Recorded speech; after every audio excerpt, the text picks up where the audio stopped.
आपको ऐसे बनना है, आपको देख के जान ले कि इसके अंदर ही यीशु का नाम दिखाई दे रहा है मुझे। आपको ऐसे बनना है कि आपके अंदर से इतनी प्रकाश है, इतनी प्रकाश है कि आप खड़े बस हो जाओ, सामने वाला हील हो जाए। अभी यीशु के नाम से तुझे चंगा करता हूं, यीशु के नाम से। यीशु का नाम मंत्र नहीं है, यीशु का नाम मंत्र उच्चारण नहीं है। परमेश्वर ने अपना नाम इसलिए दिया कि हम उसके नाम से सदा परमेश्वर के करीब जा सकते, उसके नाम से हम छुटकारा पा सकते। और हमको पता ही नहीं कि परमेश्वर का नाम हमें कैसे लेना। हमें उसे मंत्र के तौर पे करे, हाँ यीशु नाम से चंगा हो जाए, यीशु नाम से चंगा हो जाए, यीशु नाम से बस रट रहे, अंदर कुछ है ही नहीं, तो कहाँ यीशु का नाम काम करेगा? यीशु के लिए तो कुछ किया ही नहीं। तो यीशु बोल तो रहा मुंह से, लेकिन अंदर तो जहर भरा हुआ है। क्या ना प्रभु बारे में तुरंत बुराई चालू। दुख का भी हमारा परमेश्वर है और सुख का भी हमारा परमेश्वर। जो दुख में हमारा साथ है, जो सुख में हमारा साथ है, जो हमें खिलाता भी है, जो हमें पिलाता भी है, जो हमें सुलाता भी है, जो हमारी देख रेख करता है। अगर मुझे परमेश्वर की जरूरत है, मैं रास्ते पे हूँ, मुझे ऊपर वाले की बहुत याद आ रही है, मुझे काम करना है, मुझे ऐसा, मैं ऐसी जगह फंसा हूँ कि मुझे परमेश्वर के अलावा कोई बचा नहीं, कि हम पास्टर के पास ही फोन लगाए तो पास्टर ही हमें आजाद करेगा। परमेश्वर यहाँ बोलता है लूका 10:19 में कि मैंने तुझे अधिकार दे दिया। अभी कोई आए, अभी कहीं से भी कुछ समझ आए तो उसको पता नहीं है पास्टर है कि नहीं, बस किसी मुंह से सुन लिया कि कोई बाहर से पास्टर आया है, बस हाँ तो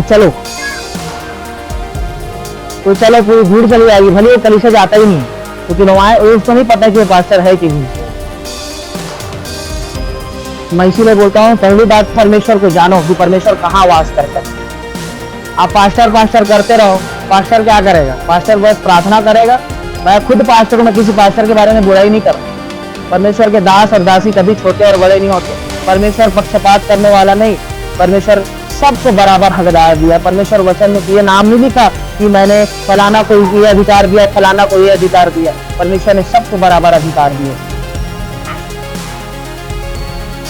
तो जब परमेश्वर ने सबको बराबर अधिकार दिया, तो वहां अगर आप रास्ते पे टूटे भी हो ना, तो आप परमेश्वर के सामने वहां पर सब टूटे हो, तो परमेश्वर सबसे पहले वहां पर आपके सामने उपस्थित हो चुका है, क्योंकि परमेश्वर का आत्मा आपके मन में डाल चुका है कि तू प्रार्थना कर, नहीं ना कि करवा।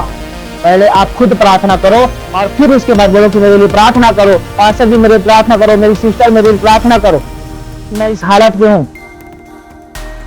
तो सब प्रार्थना कर रहे हैं, वो है प्रार्थना। आपको परमेश्वर ने कहा कि मेरे लिए फूल लाओ, मेरे लिए जल ले आओ, मेरे लिए ये चढ़ा दो, साथ उपवास रहो, ऐसा कुछ नहीं कहा परमेश्वर। सबने अपने लिए फास्टिंग रखा, सबने अपने लिए फास्टिंग रखा, उपवास रखा। तो जब आप अपनी इच्छा से उपवास रह रहे हो, आप अपनी इच्छा से सब कुछ कर रहे हो, तो अगर पाप भी अगर आप अपनी इच्छा से कर रहे हो ना, तो परमेश्वर से पास नहीं जा सकते। परमेश्वर टूटे हुए मन को ढूंढता है। तो आप टूट गया, उसके बाद भी आप पाप कर रहे हो, कि गुस्से में आप पाप कर रहे हो कि हटा मैं कुछ नहीं मानती, आज से मेरा कोई नहीं। अब ठान लो कि मैं प्रभु से दूर हो जाऊंगी कर, तो कोई नहीं बचा सकता, कोई नहीं बचा सकता।